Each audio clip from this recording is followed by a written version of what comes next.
Are you tired of the cookie-cutter approach to education that's stuck in the last century? Are you seeking a win-win situation where your family thrives, your kid's education is revolutionary, and you still get to chase your own dreams? Welcome to Unschooled Unleashed. Unlock your child's genius. I'm your host, Matthew Jarecki, an unapologetic rebel dad and promoter of what many consider to be educational anarchy.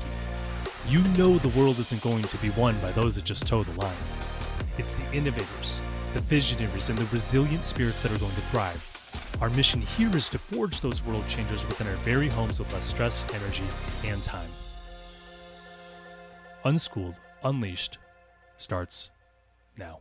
Welcome back to another fantastic episode of Unschooled Unleashed. I'm your host, Matthew Jarecki, and today we're going to be talking about how to make adventures into education.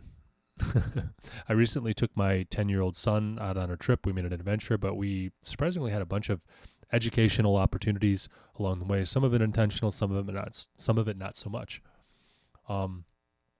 So I just wanted to pass on any kind of wisdom, maybe some things that I discovered onto you. And then at the very end, what I'm going to do is give you a kind of a playbook on how you might be able to do this yourself. So with that, let's dive in. Today, we're going to talk about adventures in learning and how we did education on the move, if you will. I decided for my oldest son's 10th birthday, that we were going to go and go on a little adventure. And I was going to let him pick, but we could only go within a couple hours. We're Cleveland-based. So our options were basically within like a 2 or 3 hour radius. That leaves us Pittsburgh, Columbus, Ohio, maybe Buffalo is in that range, Detroit, Toledo. There's probably some cities I'm forgetting.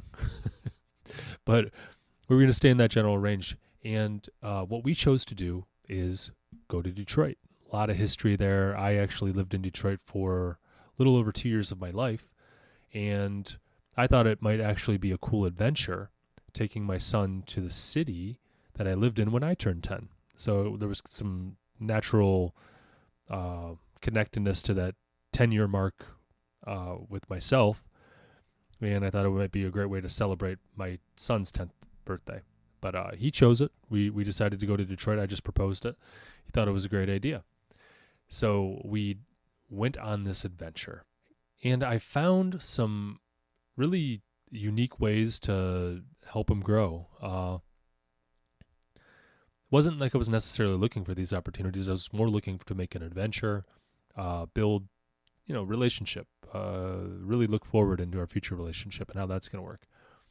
I mean, he's turning 10. I mean, by the time he's 12, I want that bond firmly in place for the teenage years. And I want to be in that kind of, role where he respects my opinion, not does just what he's told. And we're transitioning over to that as we speak, starting at the 10-year mark. And really the foundation was laid before this, but I'm really going to be putting a focus on this as we move forward. At least that's my intention. I think that's the wisest move for me.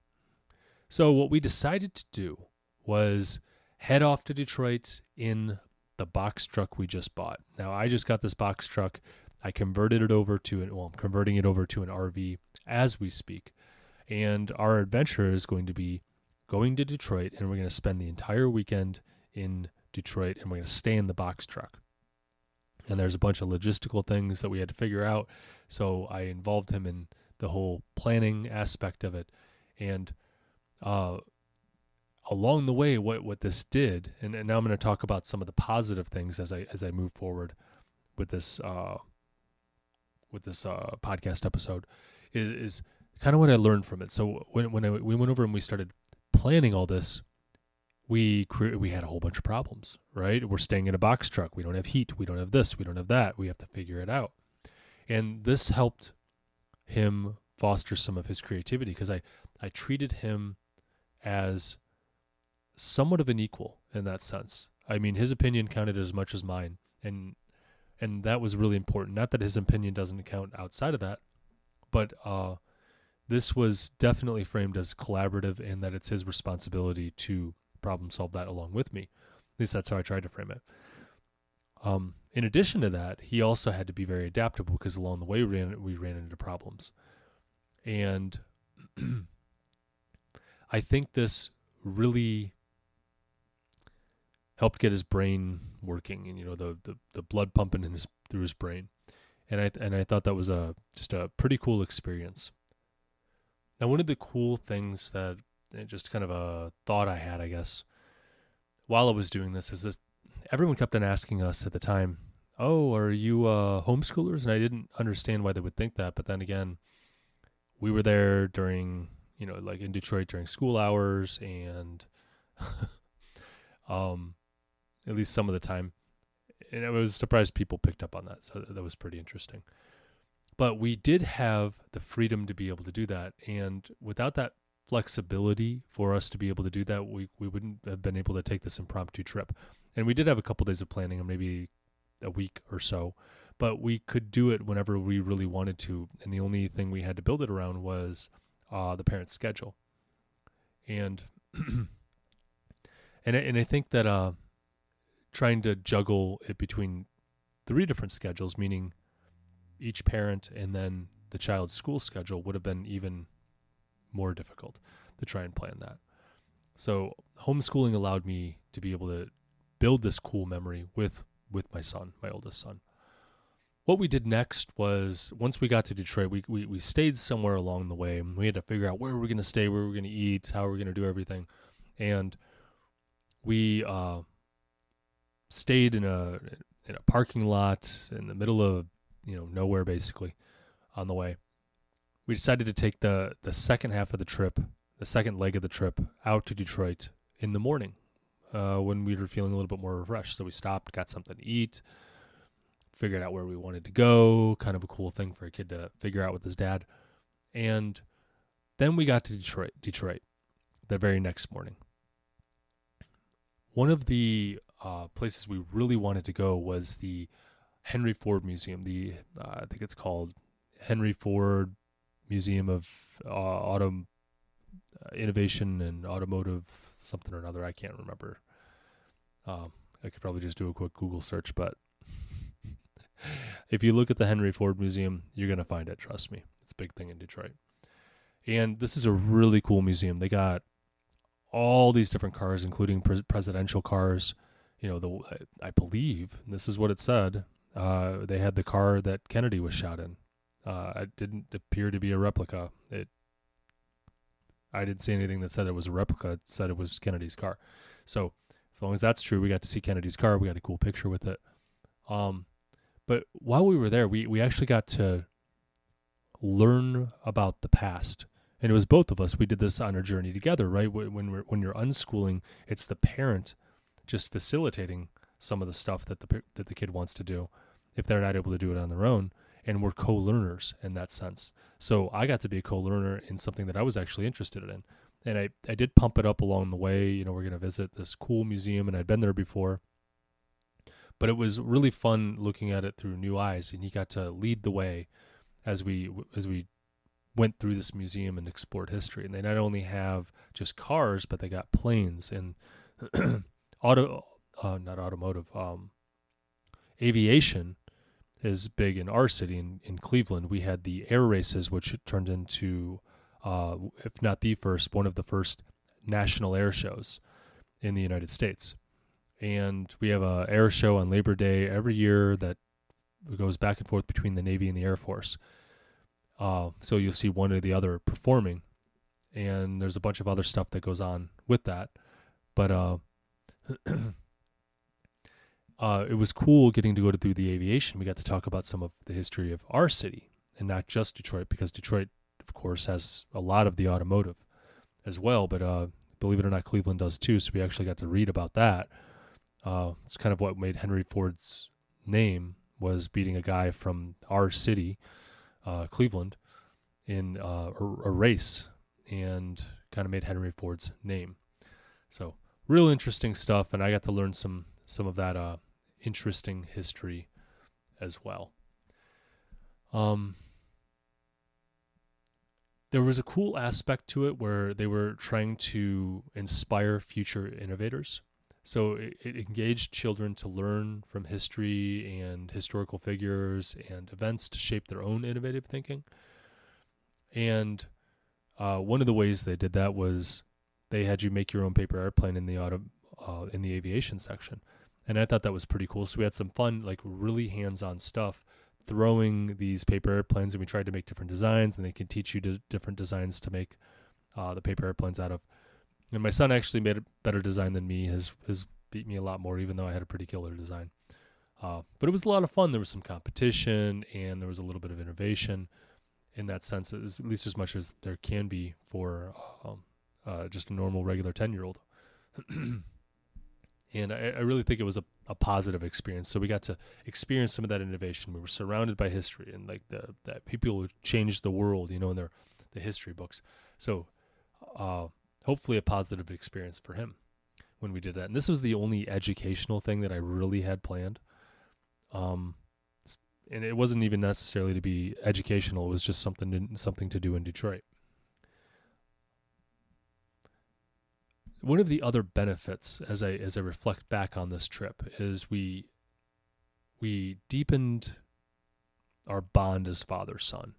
That's a very special bond, but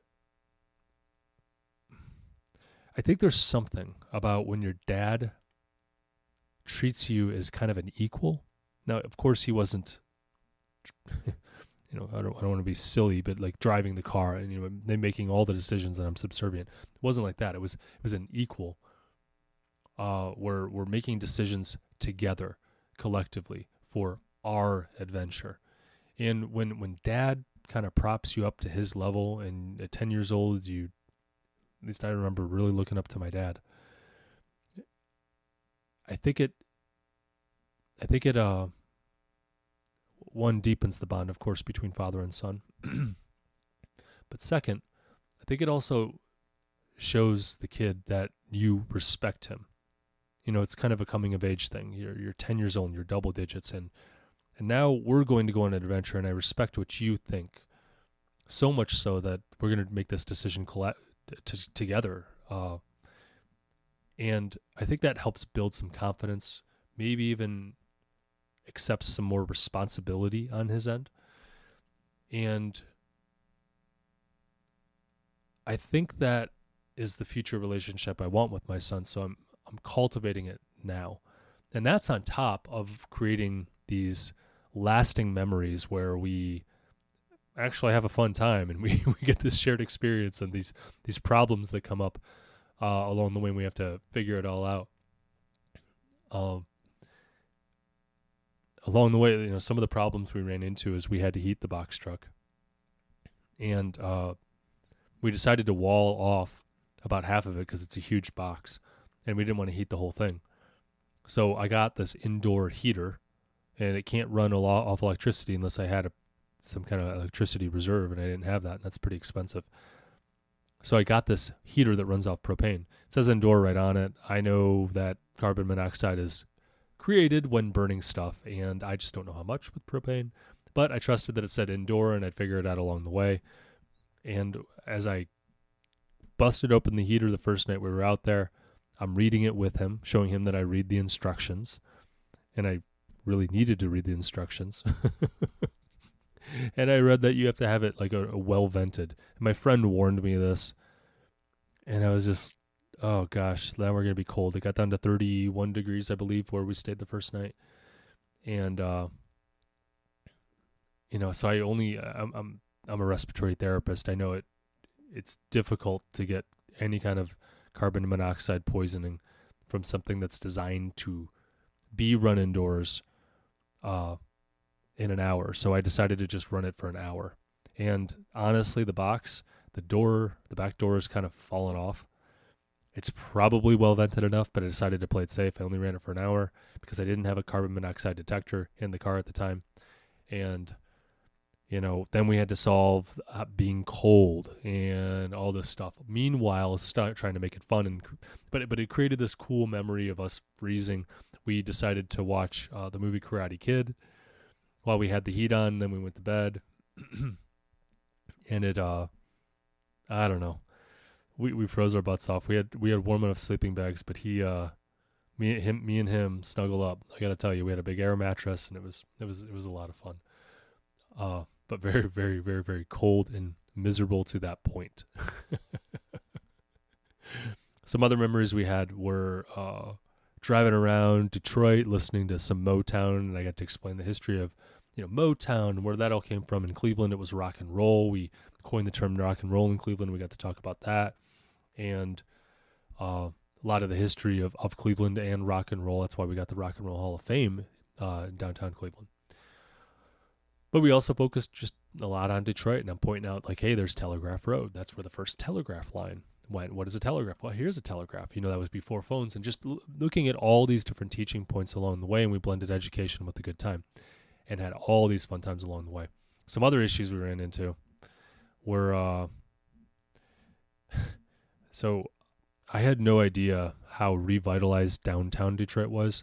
I've been to downtown Detroit a couple years ago, and all these Midwestern older cities are somewhat going through a revival or renaissance, if you will. Cleveland being one of them. Detroit, you think of maybe being a little bit further behind than maybe the rest of the cities. And when I got to downtown Detroit, I was absolutely blown away by how much revitalization they've had even since I've been there last. They, of course, had this rail service going around that was above the road, which was pretty cool, and they'd had that for years. But they also added street rail, like Houston has, if you've ever seen that. I thought that was pretty cool, and then the streets were buzzing. It was like an outdoor shopping mall everywhere I went. So maybe I got lucky and turned down every nice street in downtown Detroit, but there were people lining the streets, shops everywhere, even high-end shops, and I was just really impressed. They had a nice Christmas display, Christmas things going up, and you could have convinced me I was in Chicago at the time. Then I started kind of putting it together that maybe this was a unique situation because it was like 2 weekends before Christmas. It was mild weather. It was in the 50s during the day. On top of that, it got dark really early, so it felt like it was late. It was only 6 o'clock, and the streets, people were all over the place, and they had a Detroit Lions game right downtown, so there was probably a lot of tailgating. But either way, good job, Detroit. You showed off for me and my son. Made some great memories. We got stuck downtown. That's kind of where I was going with this. The problem we got was we were stuck downtown in traffic because there were just so many people everywhere. And we were sitting there in the box truck trying to figure out how to get out. We can't turn down every street because not every street can accommodate this box very easily. And we just, navigated through it. I put him in charge of the GPS, and we went on our way. We eventually figured out where we wanted to go, what we wanted to do, and we headed out there. So a lot of fun when we got there.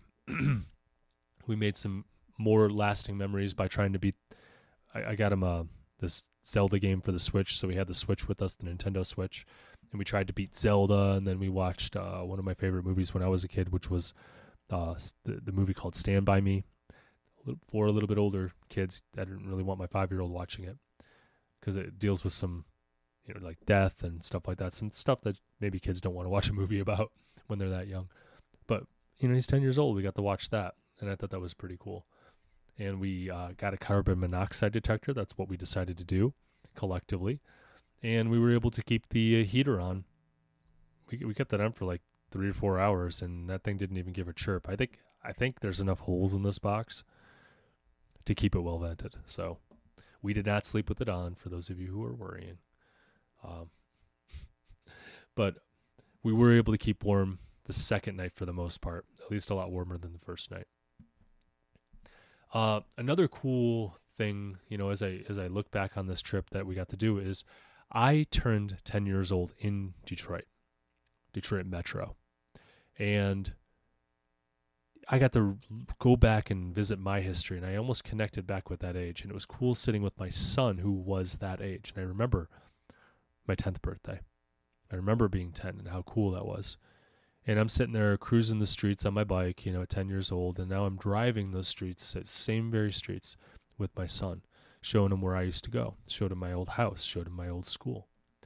And that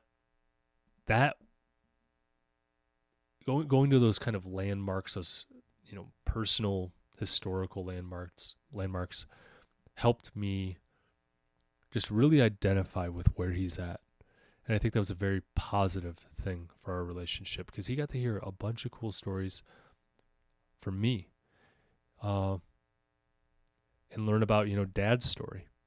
And I think that's very important to a son. You want to know where you came from. You want to know where you're going. You want to know some of the history. At least that was important to me. So we were able to do that together. I also got to talk to him because I lived in Detroit Metro. I went to a school there for 3rd and 4th grade.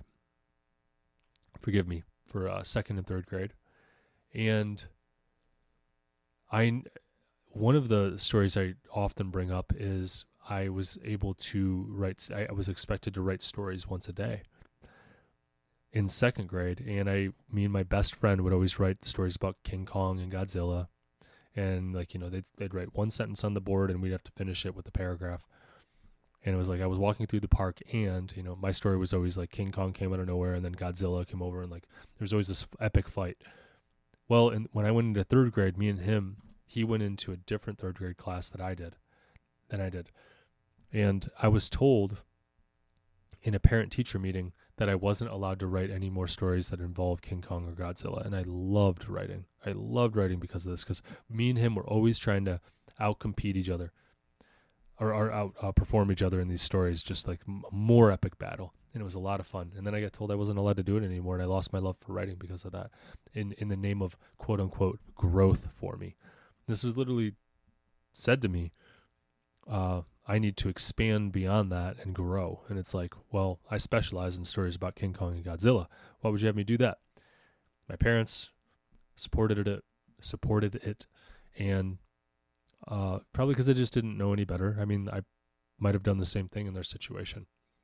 And really killed a lot for me. So we got to talk about that and how that affected me. And it wasn't good. I believe it was also, it was also, had to have been 3rd grade then. I think I've been saying it's been in 4th grade when I learned fractions. Must have been in 3rd grade, if I'm not mistaken.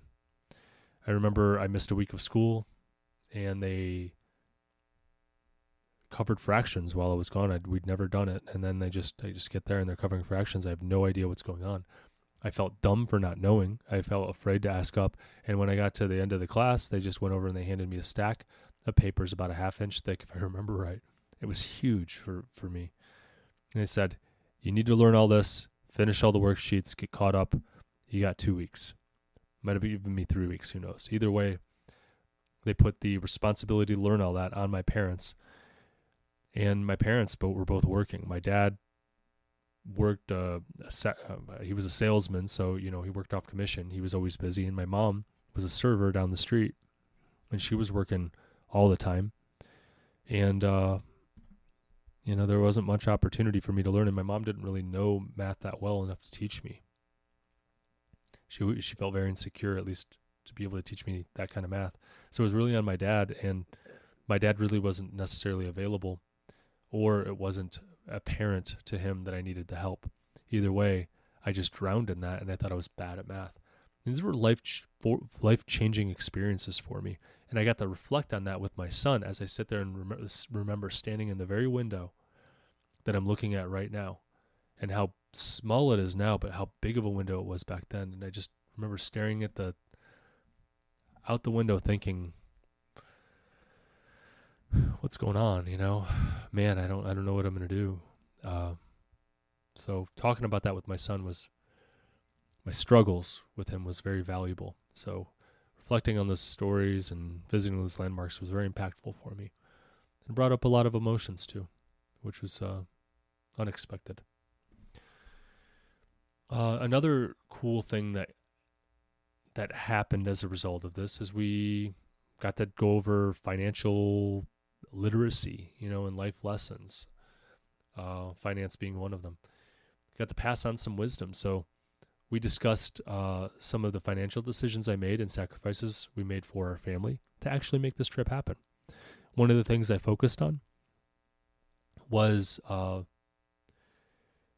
we would not be able to go on this trip and spend all this money on this trip, because it was one of the more expensive trips we've ever taken any one kid on, or even just the kids, me and the kids. We would not have been able to do that had we not made some wise decisions about our money, including we live in a double in Cleveland. And if you don't know what a double is, it means it's like an apartment, two families or two apartments in one house. And I bought a double. I rent out the other one. And that covers most of the mortgage. And we had a lot of these conversations like, well, we did this. We're doing this. We're doing this. Financially, we go without here and we go without here. Yeah, we have a smaller place, but it works for our family. And it affords us a lot more of, we have a more disposable income. And here's what a disposable income can look like. And focusing on that freedom that we purchase by not purchasing anything too expensive, if that makes sense. And I thought that was a pretty cool lesson to teach him. A lot of lifestyle choices that we have. And we talked about, groceries and how much gas costs and just all these things. And you got to see it in real life. And I think that as long as I don't scare him too much with some of the prices, because he doesn't make a lot of money right now, I think it's a positive thing to show them how much things really cost, and that and to continue to have them know that they're going to have the responsibility to do this in the future. Like, they're going to be responsible, so to take it seriously and sooner than they think they need to. So we focus a lot on finances because I think that's something totally, shouldn't use such extreme language. It's almost completely forgotten about in school systems, in schooling. They might have some form of financial education, but I don't think it's not a standard. That's for sure. So it's one of the more practical aspects of doing home education is we can do that. The next thing that this trip got me thinking about was how I envision the future with my son. Because I had to advance the way, this is hard to say or articulate, I had to treat him as if he was older and more mature than he may actually be at that on a regular basis at that time. I had to put a lot of intentional thought into it and how I'm going to handle it. And that got me thinking, as I look off into the future, what a relationship looks like. And I kind of covered a little bit about this in the beginning. But what I decided was, now that he's 10 years old, I would like to allow him to make more mistakes. And the only reason I say it like that is because it's from my perspective. I want to jump in and direct him down the quote-unquote correct path, or the best path. And the truth is, he has his own journey. And the only way to figure out what your journey is going to be is to take the risks to make it your journey, not someone else's. And therefore, we have to make, the child has to make mistakes. And I have to allow those mistakes and not sit there and be a hovering parent, nor am I going to veto him. I have to allow him to make mistakes. Now, for him, he might frame that completely differently. It might be more like, I get to make my own choices. But when you're 10, you're going to make mistakes. When you're 40, you're going to make mistakes. I mean, my gosh. So allowing those mistakes as early as possible is kind of one of the themes of my parenting. And give them the responsibility before you know they can handle it all. Because honestly, what's your alternative? They're never going to be able to handle it all without learning from their mistakes. It's the feedback that they get. Now, of course, we want to do this as responsibly as possible. I'm not going to put him in a tough situation where he could get hurt or something else, but he might get a little bit hurt. If he goes over and decides to do something silly on his bike, he might knock out a tooth, might fall flat on his face. I don't know. Break a bone, do something. I know I sure did stuff like that. But I had to learn the hard way. Otherwise, I was only going to do it when my parents weren't looking. And then, there's the temptation to try and hide it. And then, you can't walk beside them when they run into these tough spots. Or they just wait until they're 18 and they do it all when they get the full control of their life. And I think that that's the least safe time to do it. So if he wants to make mistakes, I would rather he do it where I can walk beside him in my house, where there's a safety net that will allow him to learn the lesson with the least amount of pain and destruction possible. So as I look off into the future, I am going to be more of a voice to learn the easy way as opposed to learning the hard way. And when I say that, and I tell my kids this all the time, you can learn things two ways. One, the easy way, or two, the hard way. The easy way is listening to people who are wise, who you trust, who are on your team, who want what's best for you. That's the easy way. The hard way is letting life tell you you're doing something wrong. That's or destructive, or however you want to frame it, but life will push back at you. And the hard way will give you those lessons over and over and over again until you learn that lesson, and you'll have a very hard life until you learn that lesson. My goal is to allow those lessons to happen as early as possible, so that way in the future he'll be much more mature, a very mature 12-year-old, a very mature 15 or 20-year-old, because he's been through a lot. He's already had the chance to make a lot of his own decisions. So that's the future I envision with my son, is being that of, hey, you can learn from me if you trust me. I'm on your team. I hope you believe that. Here's the easy way. And I would be more of that, quote unquote, inner circle of people that he might listen to. And believe it or not, guys, all you parents, they're going to have a choice whether they invite you into their inner circle. A lot of people, when they turn 18, decide to reject a lot of what their parents say. And I think that rejection comes from being controlled a lot of times, at least from what I can read, what I've read. If you control and you make all the decisions for your child, they tend to rebel, especially, I shouldn't say especially, but there's that certain, boy becoming a man rebellion. And I'm going to do everything my dad told me not to do. I don't think that's very healthy. I think that that's not the relationship I'm going for with my son. So I really want to be in that role of, hey, I'm on your team. Here's what I see.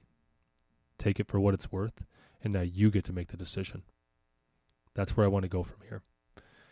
At least that's where I want to, what I say in December of 2023. So we'll see. I reserve the right to evolve my opinion, but as best I can see, that's really where I want to head. I'm just playing it by intuition at this point, and based off my experience as well, and what I've read. So it's an educated thing, but I know I don't know everything, so take it for what it's worth. So moving on, how can you yourself plan a similar bonding and educational experience with your son? And the point is, we can have all of life integrated into one experience, one adventure, right? We made it educational. We grew our relationship. It was a fun time. We made lasting memories, and we cultivated new skills along the way that are going to be useful in this future. These meta skills, where it's like problem solving, creativity, all these things, and then a lot of practical knowledge too. So here's the best I got for you. One, choose a destination with some educational value.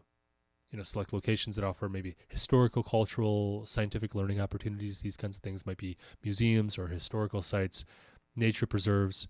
I think all of these are good options. In addition to that, what I would suggest, if you have the ability to do so, also have some personal connection to that area. It's not always, sometimes you want to go on an adventure and explore new areas. And I totally get that. I tend to lean that way. But I can tell you that the personal journey that I went on, I was 10 years old there, living in that house over there. And here to my right is my 10-year-old son. Did something. I don't know what it is, but it did something. It really made me be able to connect. I got very emotional along the way. And I really, really appreciated my time with them. I mean, like on a new level. So it did something. I don't know what it is, guys, but take it for what it's worth. Next thing to help you do this yourself would be incorporate some hands-on activities. That means engaging in activities that require like participations. This could be stuff like maybe a workshop, or if they have like some kind of guided tour that's interactive, or maybe like an outdoor adventure. You have something you're going to do together. I think these experiences can be a little bit more impactful and memorable, and it's not just sitting in a movie theater where you're just kind of like experiencing something together, but you're not really together. This interactivity between you and your son or you and your daughter is, I think, what actually makes the memory. You might enjoy the movie, you might enjoy the whatever experience that's kind of one size fits all. It's the connecting together and talking and doing something together that I think really made this journey for me very impactful. Next little tip, if you will, is plan it together. If your kid's old enough, plan it together. Man, invite them in the process. Show them how to be an adult, right? Here's how you plan. I remember going through with my son a checklist, because I had all the stuff I needed to get done and pack. And I taught him how to make a packing list. I taught him how to make a checklist of stuff that we need to get done. And he's checking it with me. He became responsible with me. And I think that was a really good thing that you can help foster with your kids. And you can do this even younger than 10, I think. In fact, I think you could do it as young as 5. They might not take as much responsibility, of course, but I think they're able to comprehend it, having a 5-year-old right now saying that. Let them research it. As you plan together, let them research places to visit, like do it with you. So we did that as a part of our experience. And I think that was him taking ownership of it and saying, yeah, I want to go there, really made it fun and something that we were both looking forward to. And it gives them a sense of ownership and excitement. I think that is really valuable. That really kind of set the stage. Next little tip is mix learning with fun. As we are unschoolers, we say life is our education. We're going to go over and learn about things as they come. The world will teach us our lessons, and we just go over and capitalize on those learning opportunities. And that's exactly what we did. Learning should be fun. Learning is tinkering. Learning is taking risk. Learning is doing what you might enjoy. So balancing these educational aspects with fun and relaxation. It doesn't always have to be an educational journey. We played Zelda and tried to beat Zelda. Take breaks from learning. It doesn't all have to be like, take it as it comes, and that's how you do it. So what you could do is, outside of my little journey in Detroit, is include activities like maybe games or hikes. Maybe you go to the beach, make it more enjoyable, a little carefree, stress-free, that kind of thing. Next tip to be able to build a journey with this would be document the journey. I journal, and I've been a little lax on it lately, but for the past 4-5 years or so, I've pretty much journaled every day what's happened, what I've done. And you don't have to take it that seriously, but take photos. Yeah, if you want to journal, like write it down. Honestly, journaling about those big days is probably the most important thing. Because you're going to want to remember this. This is your life. You're literally writing down the story of your life in this journal if you do that. So do that. I mean, trust me, like going back, we sat at the table right before I left, and we were talking about, what were we talking about? I think previous birthdays or so. Oh, previous trips that we've taken. And I went back and looked in my journal about this crazy trip we took to Hilton Head, and how my son projectile vomited, and my other son tried to fall in the pool chemical filter thing. I don't know what it was, like this little pool thing. But then the same day, and my other son, same day, he jumped in the pool and was underwater, and I had to rescue him. And my other son fell out of bed all the same day. Like, and this was crazy, crazy day, but so memorable. And we all laughed about it. And at the time, it was so awful. It was an awful day in my book. But it sure is what makes the memories in the future. So document your journey. Take a lot of pictures. Do some video. You're going to love to hear your kid's voice. You're going to love to hear your voice and just who you were at that time, you know. I got to, unfortunately, I had to go to a funeral this week, and it became very, very, very evident that these memories are all you get in life. My friend, he was a childhood friend when I was in high school. He got in a bad car accident when we were still in high school, and he had a rough life. He had brain damage and really never got to experience life fully. And he passed away while I was in Detroit, and I hadn't seen him in a couple years, and it really made me remember how short this life really is. That this guy that I used to sit by in Sunday school, and we went to high school together, and we'd hang out afterwards, and I was friends with the whole family.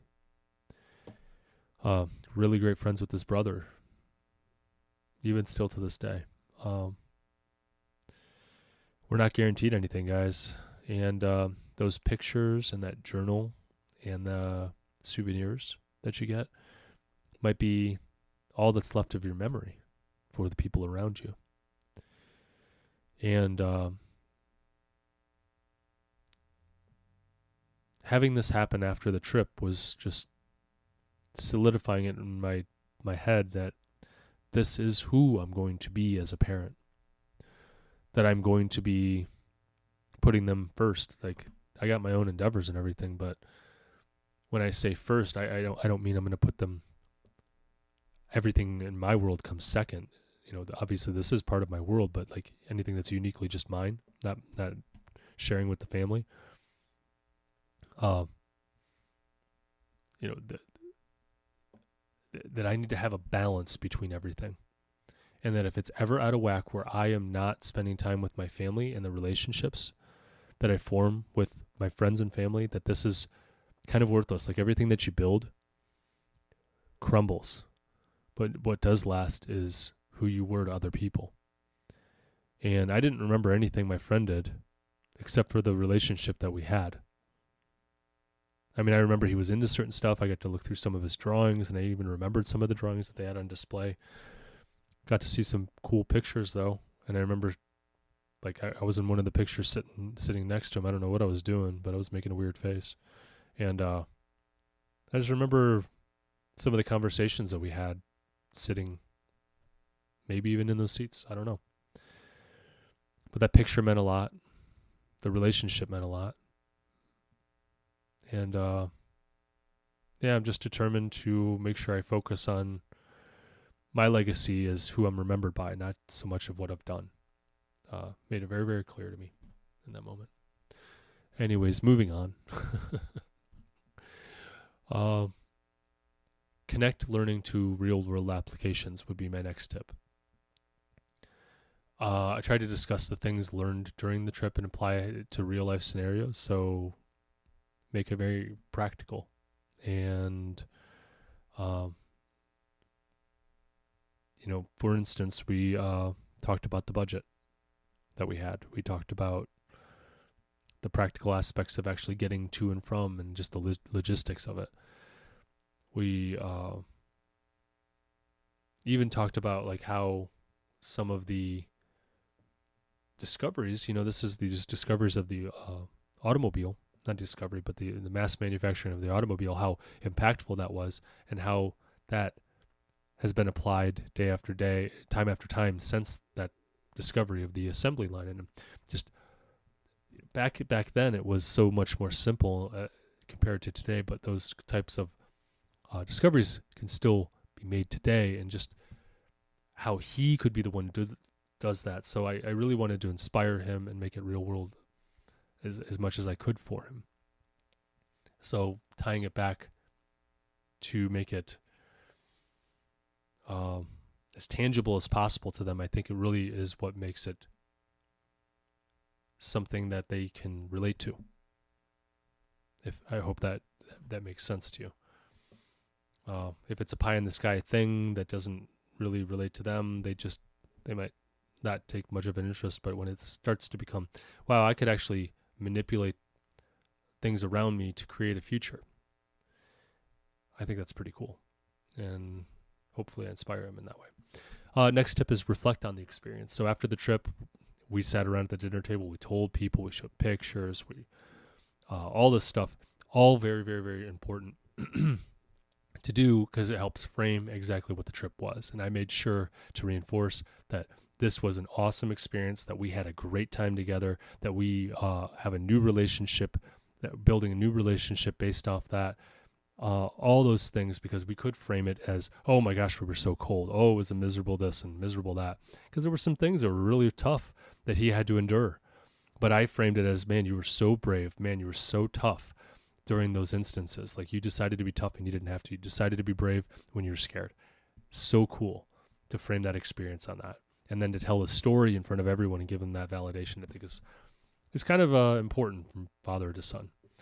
Next tip, be flexible, have an open itinerary. It's good to have a plan, but be spontaneous. Go on detours, make discoveries, make it an adventure, right? That's what an adventure is going into the unknown. And you might even find some unexpected things that you really enjoy. And it might even be like the main memory of the trip. Next is budget wisely. Plan a trip according to your budget. Include the kids in on it. I think it's a great educational experience. And lastly, safety. Make sure that you have all the safety measures in place and that you're,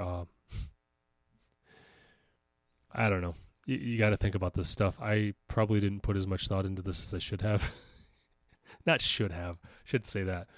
I could have put a little bit more time into thinking about safety.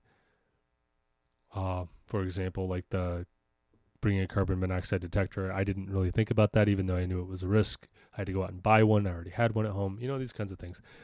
You don't want to mess up. You don't want to make this a negative experience. Someone ends up in the hospital. It might make for a good thing later, but should someone really get hurt, not a good thing.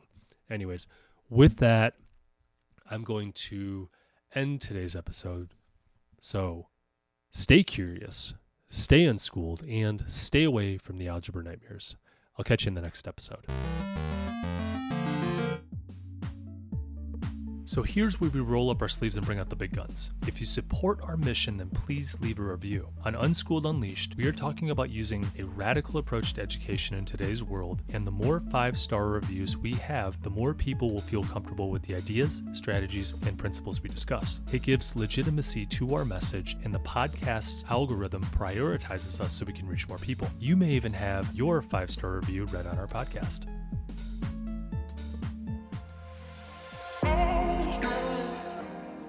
Before I let you go, I have to pause and say this from the bottom of my heart. Thank you. Your presence here is the fuel that ignites this movement. I am incredibly moved that you trust in us enough to click play. You, my friends, are the caped heroes in this story, the guardians of your family's learning journey, and a beacon of hope for your community. Be bold. Do what you think is best for you and your family. Thanks again for tuning in and taking this courageous leap outside of the box for this educational revolution. Welcome to the front line.